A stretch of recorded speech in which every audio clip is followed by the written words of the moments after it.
Presiden Prabowo Subianto resmi menunjuk 109 menteri dan wakil menteri dalam Kabinet Merah Putih 2024 hingga 2029.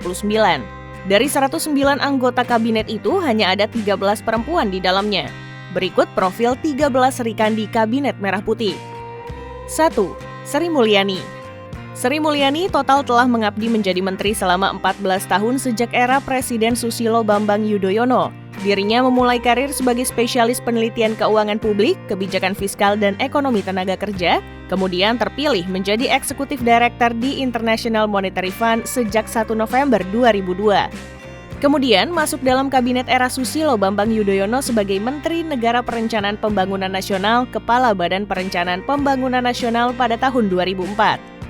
Kemudian pada tahun 2005 ia dilantik menjadi Menteri Keuangan. Pada 2008, ia menjabat sebagai pelaksana tugas Menteri Koordinator Bidang Perekonomian setelah Menko Perekonomian Dr. Budiono dilantik sebagai Gubernur Bank Indonesia. Melanjutkan karir pada tahun 2010 menjadi Direktur Pelaksana Bank Dunia. Namun, pada 2016, ia kembali masuk dalam Kabinet Pemerintahan Joko Widodo selama 2 periode masa jabatan pemerintahan hingga tahun 2024. Secara mengejutkan, ia kembali dipilih menjabat sebagai Menteri Keuangan periode 2024 hingga 2029 era pemerintahan Prabowo Subianto. 2. Mutia Hafid. Mutia memulai karirnya sebagai seorang jurnalis di Metro TV. Namanya sempat menjadi viral akibat tragedi penyanderaan di Irak bersama seorang juru kamera Metro TV pada 2005. Mutia kemudian terjun ke dunia politik dengan bergabung ke Partai Golkar 2009 dan menjadi anggota DPR RI dari daerah pemilihan Sumatera Utara I. Di DPR, Mutia dikenal dengan kontribusinya di bidang komunikasi, pertahanan, dan luar negeri, hingga ia menjabat sebagai Ketua Komisi 1 DPR RI. Dalam Kabinet Prabowo Gibran periode 2024 hingga 2029, ia dipilih untuk menjabat sebagai Menteri Komunikasi dan Digital. 3. Veronica Tan. Veronica merupakan Ketua Yayasan Kanker Indonesia Jakarta. Alumni Universitas Pelita Harapan ini dikenal sebagai seorang pengusaha, sosiopreneur, dan filantropis. Veronica memiliki sejumlah portofolio bisnis yang mencakup investasi di sektor layanan kesehatan yang bernama Love Care hingga bisnis daging premium bernama Alpha Agro Indonesia. Saat ini ia ditunjuk sebagai Wakil Menteri Pemberdayaan Perempuan dan Anak di Kabinet Merah Putih. 4. Ripka Haluk. Pada 2004, ia menjabat sebagai Kepala Kantor Emansipasi Wanita Kabupaten Jaya Wijaya, kemudian menjadi Bupati Kabupaten Mapi pada tahun 2017 dan Bupati Yalimo pada tahun 2021.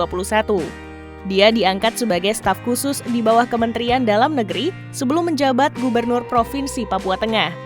Saat ini, Ripka ditunjuk Prabowo sebagai Wakil Menteri Dalam Negeri dalam Kabinet Merah Putih. 5. Widianti Putri Wardana. Tahun 2007 hingga 2012, ia merupakan Komisaris PT Teladan Agro Resources. Ia juga menjabat sebagai Komisaris di beberapa anak usaha PT Teladan Prima Agro sejak 2013. Pada tahun 2021, ia menjabat sebagai Komisaris PT Teladan Prima Agro setelah sebelumnya menjadi Direktur pada tahun 2012 hingga 2021.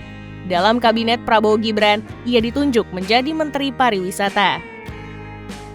6. Arifatul Khoiri Fauzi. Arifah adalah aktivis NU yang juga menjabat sebagai anggota Komisi Informasi dan Komunikasi Majelis Ulama Indonesia Pusat. Di Muslimat NU, Arifah menjabat sebagai salah satu sekretaris. Saat ini, dia diamanatkan untuk menjadi Menteri Pemberdayaan Perempuan dan Perlindungan Anak.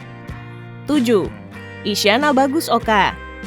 Memulai karir sebagai seorang reporter di beberapa stasiun televisi swasta.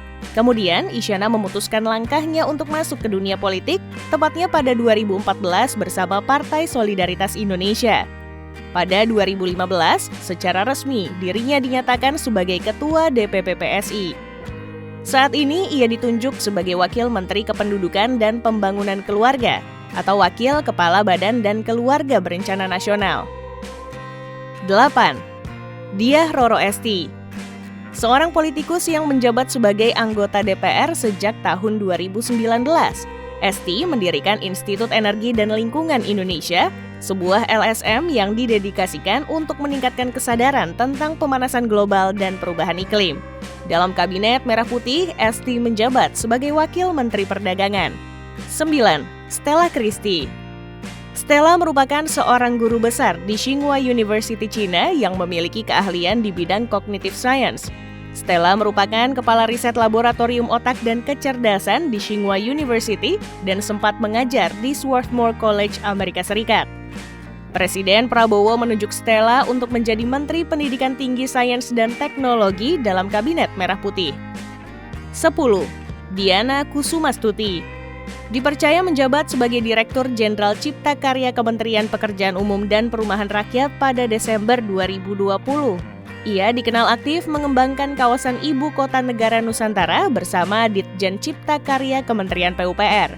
Diana juga menjabat sebagai Komisaris PT Berantas Abipraya Persero. Dalam Kabinet Merah Putih, ia menjabat sebagai Wakil Menteri Pekerjaan Umum. 11. Christina Aryani. Christina adalah sosok politisi yang pernah menjabat sebagai Ketua DPD Partai Golkar, Ketua Perwakilan Partai Golkar Luar Negeri, Hakim Mahkamah Partai, dan Dewan Pengawas Golkar Institute. Ia pun berhasil menjadi anggota DPR RI periode 2019 hingga 2024 di bawah Komisi 1 yang membidangi pertahanan, luar negeri, komunikasi, dan informatika. Christina dipercaya untuk menjabat sebagai Wakil Menteri Perlindungan Pekerja Migran Indonesia atau Wakil Kepala Badan Perlindungan Pekerja Migran Indonesia. 12. Niluh Puspa. Niluh Puspa adalah seorang jurnalis dan presenter di Kompas TV. Kehadirannya pertama kali muncul ketika mengikuti pembekalan tugas calon wakil menteri di Hambalang. Ia ditugaskan menjadi Wakil Menteri Pariwisata dalam Kabinet Merah Putih. 13. Rini Widiantini. Menjabat sebagai analis kebijakan pada 1997 pada instansi Kementerian Pendayagunaan Aparatur Negara. Pada 2008 menjabat sebagai Asisten Deputi Kelembagaan Perekonomian di Kemenpan RB, kemudian Asisten Deputi Kelembagaan Perekonomian 1. Pada 2011, ia dipercaya menjadi staf ahli Menteri Pan RB bidang hukum dan dipercaya sebagai Deputi Bidang Kelembagaan. Pada 2013 sampai dengan 2021, Rini mengemban amanah sebagai Deputi Bidang Kelembagaan dan Tata Laksana di Kementerian Pan RB. Saat ini di Kabinet Merah Putih, ia dipercaya sebagai orang nomor 1 di Kementerian Pan RB.